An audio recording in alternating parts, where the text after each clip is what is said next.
एक बार फिर मौलाना तौकीर रजा खां ने सोशल मीडिया पर किया ऐलान, हर हाल में करेंगे प्रोग्राम। उत्तर प्रदेश बरेली में तौकीर रजा खां ने सोशल मीडिया पर ऐलान किया है और वीडियो जारी किया है। उन्होंने कहा कि हर हाल में प्रोग्राम करेंगे। हमने परमिशन मांगी है तो हमें परमिशन नहीं दी जा रही है। जो लोग बगैर परमिशन के सब कुछ करते हैं उनका कुछ नहीं होता।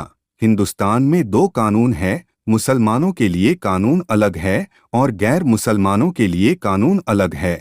और साथ ही उन्होंने कहा है कि हमें तो सिर्फ निकाह कराना था, धर्म परिवर्तन तो उनका हो चुका है।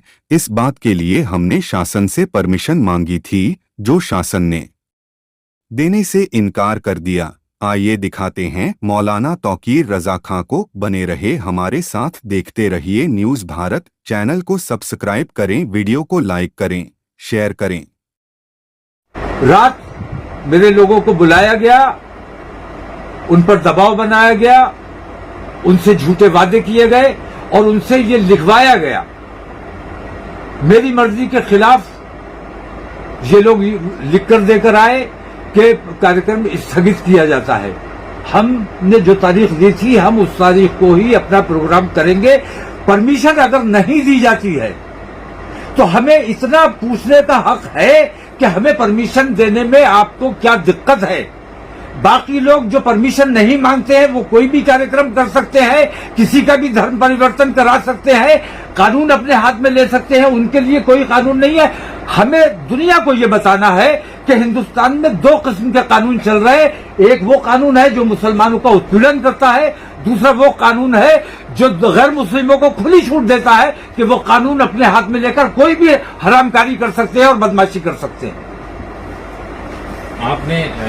मेरा कार्यक्रम 21 तारीख का था, 21 तारीख का है और परमिशन अगर नहीं मिलती है तो परमिशन न देने की मुझे वजह बतानी होगी। जिला प्रशासन की जिम्मेदारी है और उन लोगों पर कार्रवाई सुनिश्चित की जानी चाहिए। अगर मुझे परमिशन नहीं दी जाती है तो जो इस किस्म के कार्यक्रम आज तक बिना अनुमति करते रहे हैं, धर्म परिवर्तित कराते रहे हैं, धर्म परिवर्तन के कार्यक्रम होते रहे हैं, पेशाब पिलाया जाता रहा है, उन लोगों पर कार्रवाई सुनिश्चित की जाना चाहिए। उसके बाद मुझे मेरी परमिशन की बात की जानी चाहिए। उससे पहले मैं कोई बात सुनने और मानने के लिए तैयार नहीं हूँ।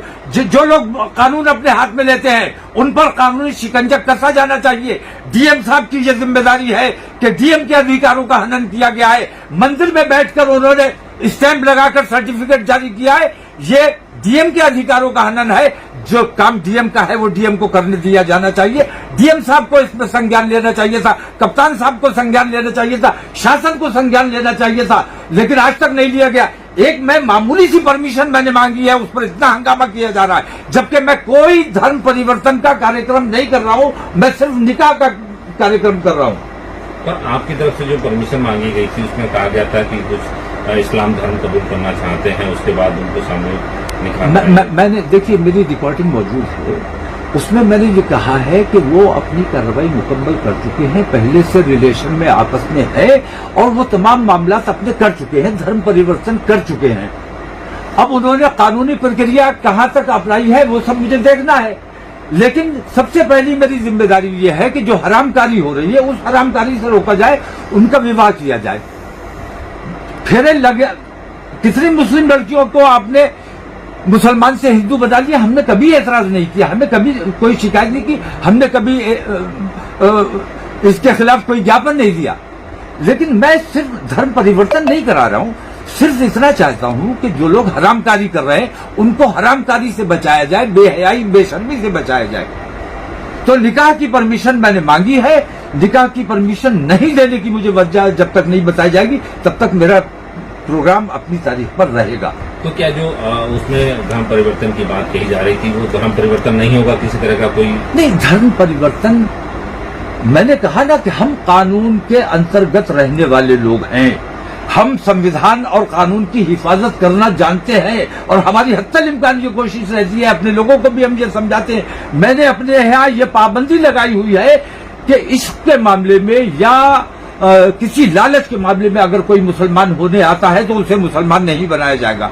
मेरे यहाँ पाबंदी है, फिर मैं ये काम खुद कैसे कर सकता हूँ? जो लोग ये काम कर चुके हैं वो लोग अभी तक निकाह के बंधन में नहीं बंधे, शादी के बंधन में नहीं बंधे, मैं उनके निकाह करना चाहता हूँ। धर्म परिवर्तन उनका हो चुका है, मुझसे उसका कोई ताल्लुक नहीं है। धर्म परिवर्तन उनका किसने किया, कैसे हुआ, इससे मेरा कोई ताल्लुक नहीं है। लेकिन वो धर्म परिवर्तन करके एक साथ बिना निकाह के रह रहे हैं, मुझे इस पर शिकायत है और इसी के लिए मैंने परमिशन मांगी। हजरत अगर परमिशन नहीं मिलती तभी भी कहीं किसका प्रोग्राम नहीं, परमिशन नहीं मिलने की वजह हमें बतानी होगी।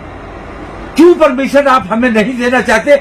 हमारे बोलने से, हमारे कोई कार्यक्रम करने से माहौल खराब होता है और बाकी लोग बिना त्योहारों की परवाह किए कैसा भी कार्यक्रम करते रहे, कानून अपने हाथ में लेकर कानून की खिल्ली उड़ाते रहे, उनके लिए कोई कानून नहीं है। जिला प्रशासन को ये बताना पड़ेगा कि हमें परमिशन क्यों नहीं दी जा रही है और जिला प्रशासन को ये भी बताना होगा कि जिन लोगों ने कानून अपने हाथ में लेकर बिना परमिशन के लोगों का धर्म परिवर्तित कराया है, उन पर क्या कार्रवाई सुनिश्चित की गई है। क्या ऐसे लोगों पे आप भी कार्रवाई की मांग करेंगे? नहीं, मैं तो कह रहा हूं जिला प्रशासन को यह बताना होगा कि जिन लोगों ने कानून अपने हाथ में लेकर धर्म परिवर्तन के कार्यक्रम किए हैं, उन पर क्या कार्रवाई सुनिश्चित की गई है।